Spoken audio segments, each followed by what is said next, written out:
Welcome to IAS Project. In this video, we will be talking about World Bank.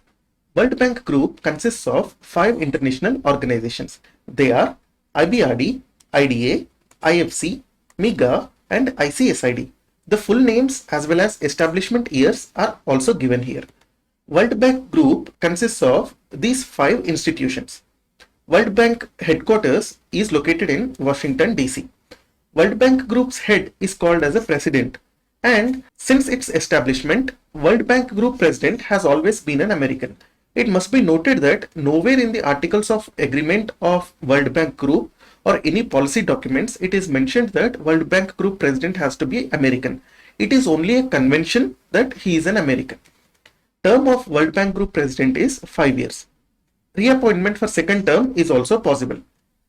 The first two institutions, that is IBRD and IDA, together are called as World Bank. The 5 institutions together are called as World Bank Group.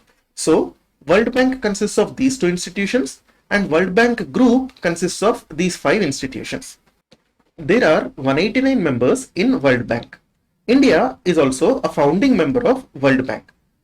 Before joining World Bank, a country has to first join IMF.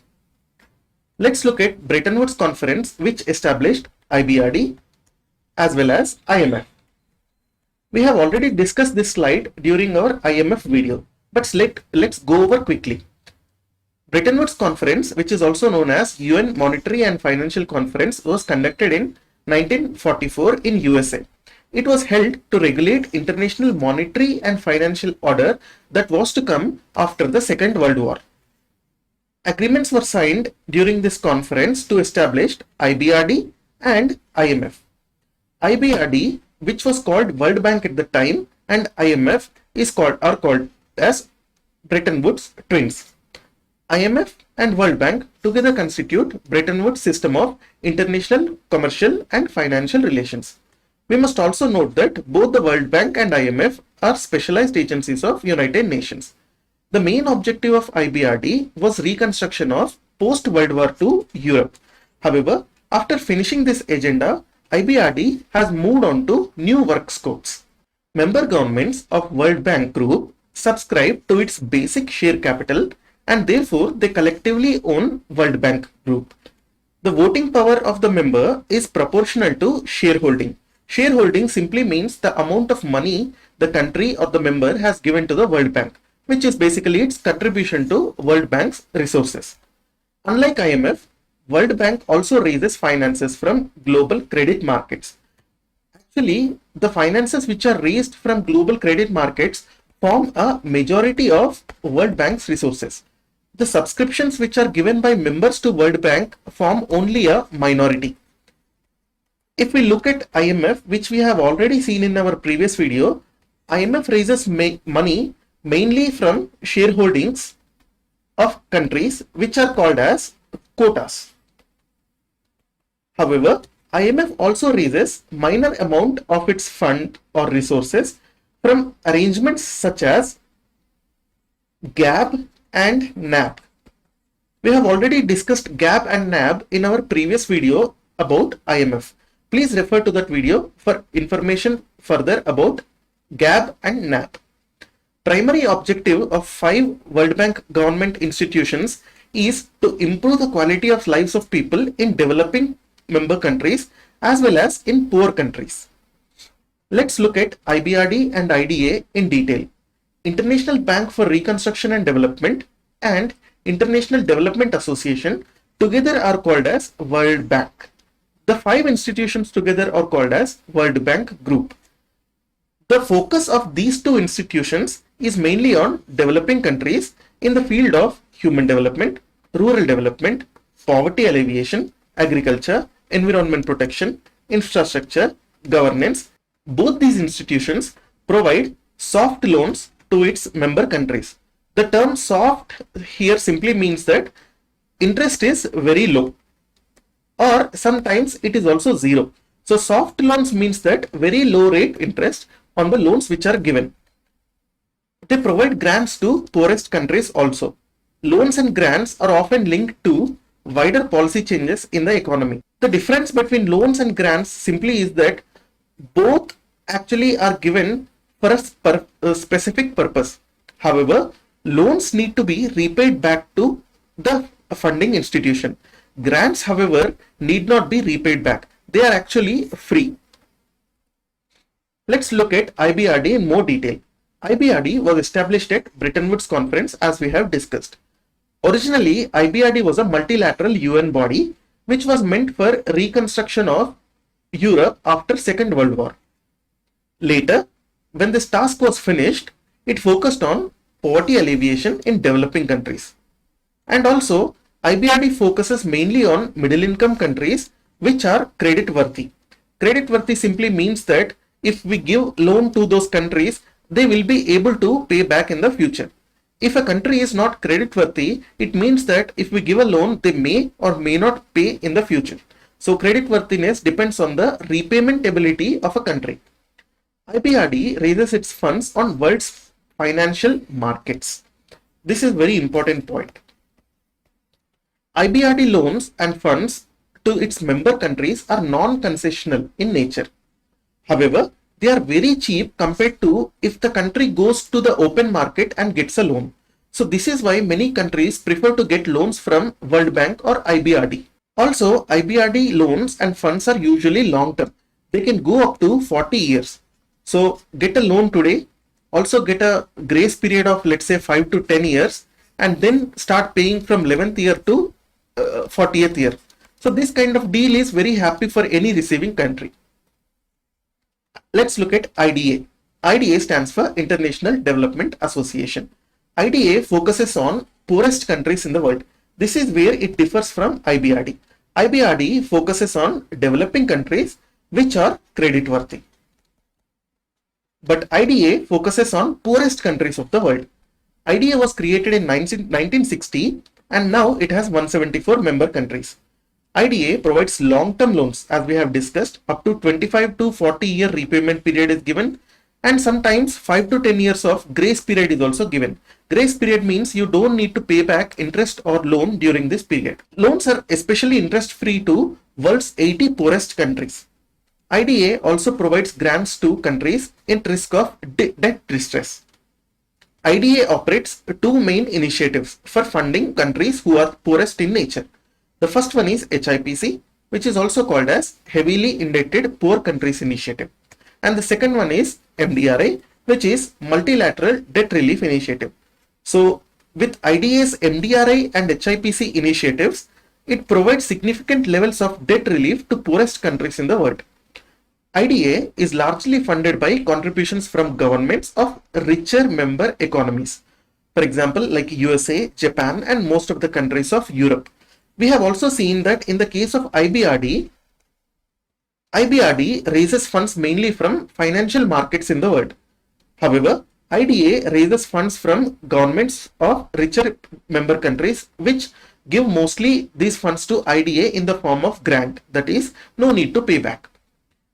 IDA also raises additional funds like from IBRD and IFC's income or profits.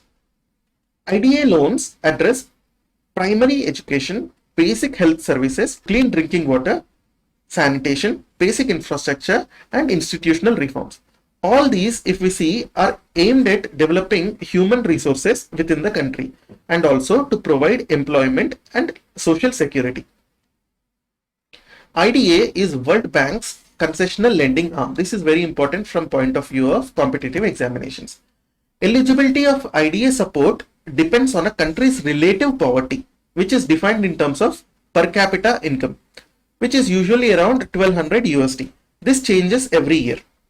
Additionally, IDA also supports some countries, including small island economies, which lack credit worthiness, that is needed to borrow from IBRD. We know that IBRD only gives funds to those countries which have credit worthiness, and generally they are to be developing countries. However, IDA also gives countries to certain countries which are not credit worthy in nature. So if we look at countries which are getting money from IBRD and countries which are getting money from IDA, there is possibility that there is a small interaction between these two countries. So such group of countries is called as blend countries.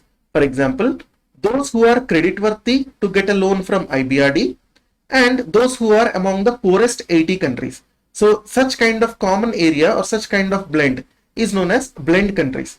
Examples of blend countries include Pakistan and Nigeria. So blend countries are those countries which can get loans from IBRD as well as IDA. Let's look at International Finance Corporation. IFC promotes private sector investment in its member countries. This is very important.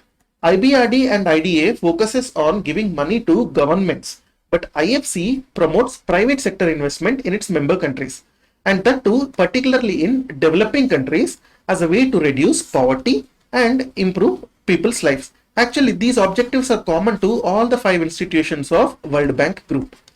IFC is the largest multilateral source for loans and equity financing for private sector projects in the developing world.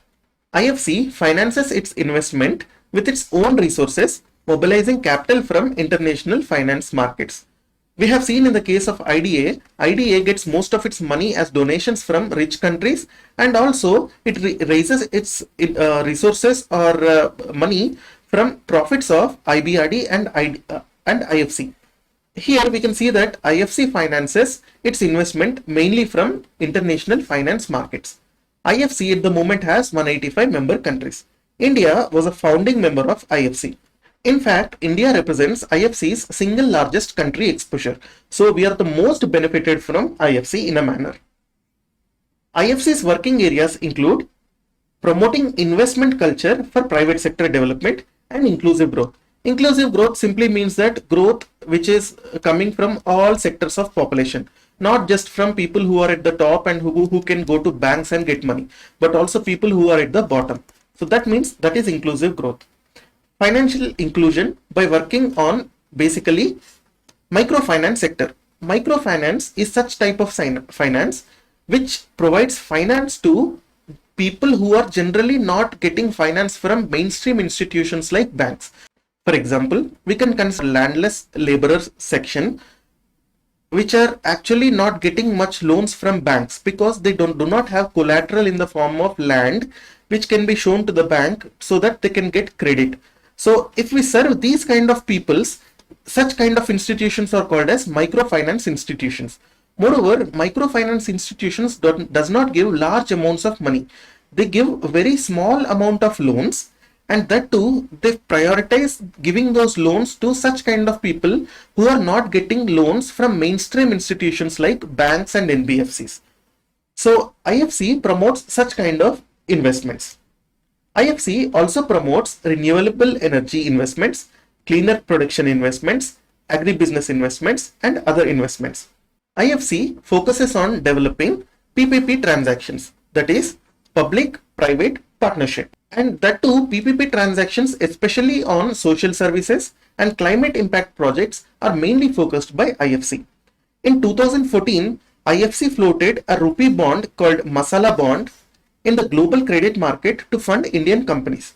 Masala Bond is nothing but a rupee denominated foreign currency bond. This simply means that Indian companies or Indian entities can raise money from foreign markets. And such kind of raising of money is done in the terms of Indian rupees. And when the terms and conditions are met, they repay the loan back also in INR. So whenever there is a currency risk, for example, US dollar strengthens. Let's imagine the case US dollar strengthens. If Indian companies take money in the denomination of USD, what happens is they have to pay more INR back. However, in the case of Masala bonds, what happens is they raise the money in denominations of Indian rupees. So even if US dollar appreciates or depreciates, they have to pay in Indian rupees only. So if US dollar appreciates, which means that INR has depreciated, the companies will be at a profit or an advantage, because anyway they have to pay only in Indian rupees and not appreciated US dollar. So Masala bonds actually help Indian companies from the risk of currency. So currency risk is mainly avoided in Masala bonds. Let's look at MIGA. MIGA, which is Multilateral Investment Guarantee Agency, promotes foreign direct investment into developing countries. It does that by insuring investors against non-commercial risks and political risks. They do this by advising governments on attracting foreign investments. Political risk simply means risks such as political instability or something which is not related to non-commercial or commercial risk. Commercial risk means something like corruption or bureaucracy being very slow, red tapeism, and some kind of civil war or some kind of religious intolerance or religious groups fighting over one another. All these risks are non-commercial in nature. MIGA at present has 181 countries as members. India is a member of MIGA. Let's look at the last institution, which is ICSID, International Center for Settlement of Investment Disputes. Please note that India is not a member of ICSID. ICSID is basically an arbitration wing of World Bank Group.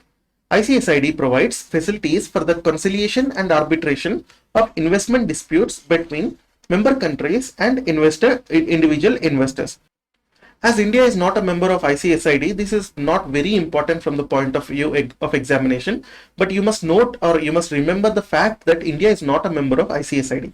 So within the World Bank Group, India is a member of IBRD, IDA, IFC and MIGA, and it is not a member of ICSID. Let's look at the relationship between India and World Bank in the past. India is a founding member of World Bank.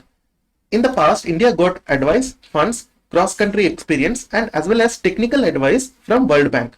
Many Indian central as well as state government schemes are being funded by World Bank. Please give some examples in the comment section.